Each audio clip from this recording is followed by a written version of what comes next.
Okay, so now we have the math. So let's talk about why the quit rate is important. So imagine you have 100 students and you have a 7% quit rate. In order to grow your school, you need to put in 8 new students a month. Because if you're losing 7, you put in 8, you're going to grow by 1. Now, let's say you have a goal of getting 100 more students. So you want to go from 100 students to 200 students, and you're only growing 1 student per month. How long is it going to take you to get to 200 students? Yeah, it's like 8 to 9 years. That's with a 7% quit rate.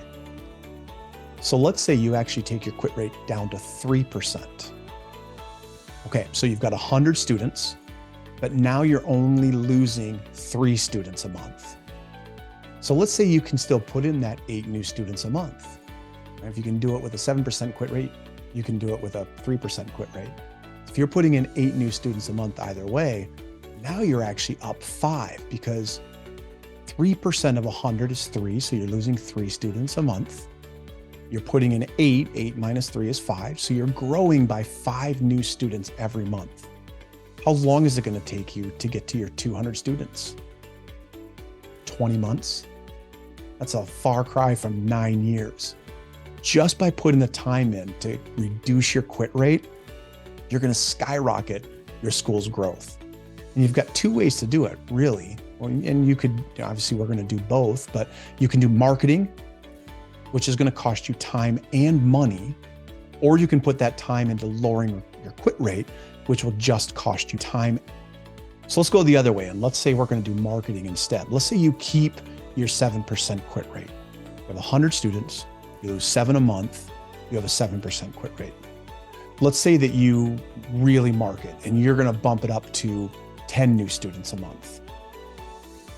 That's a growth of 3 new students a month. Remember, when you lowered your quit rate, your growth went up 5 new students a month, and it didn't cost you any money.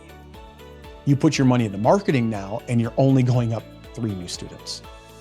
So you can see the power of lowering that quit rate. It's going to, not only is it going to allow you to live your purpose with more people faster, but it's also going to increase the growth of your school, and it's going to lower the stress of the number of appointments and phone calls and follow-up calls that your team has to do.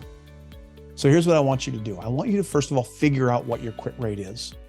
Then I want you to set a target of 3%. And then look at your numbers and see how long it's going to actually take you to get to your goal. In a couple videos in the future here, we're going to talk about what are some steps you can actually take to lower your quit rate. Okay, last thing I'll say about actually tracking your quit rate or your retention rate. It's really important. I don't think most schools do this. It's really important that you have the ability to track your retention or your quit rate in various different categories. So for instance, we need to have a different quit rate for martial arts than we have for after school, than we have for summer camp. A lot of people will put those numbers together and figure out kind of what their overall quit rate is, but it's just not a real number for me because the average parent, when they sign up for an after school program, they don't quit. They don't switch unless they move. Martial arts usually will have a much higher quit rate than an after school or even a summer camp program. So it's really important that when you're talking about your quit rate or your retention rate, and you're talking to somebody else about their quit rate, that you're talking apples to apples. So whenever I give you my quit rate of 3%, I'm talking about martial arts. Because again, summer camp and after school, they have a very, very, very low quit rate. So for us, we focus on the martial arts side of it instead. You also want to know, what is your quit rate by instructor? So which one of your instructors actually keeps the most students? Which one of your instructors is living purpose and affecting the most people? You want to know your quit rate by your age groups. You want to know your quit rate by belt. You want to know quit rate, of course, like we talked about for program. All of these statistics are going to allow you to figure out where the holes are actually in your program. When do you lose people? Who's losing the most people or who's keeping the most people?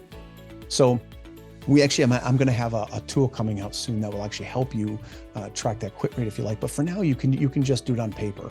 And that's a lot. So I would, at the very least, encourage you to start tracking your quit rate by month in your martial arts program and by the program itself, martial arts, summer camp, and after school.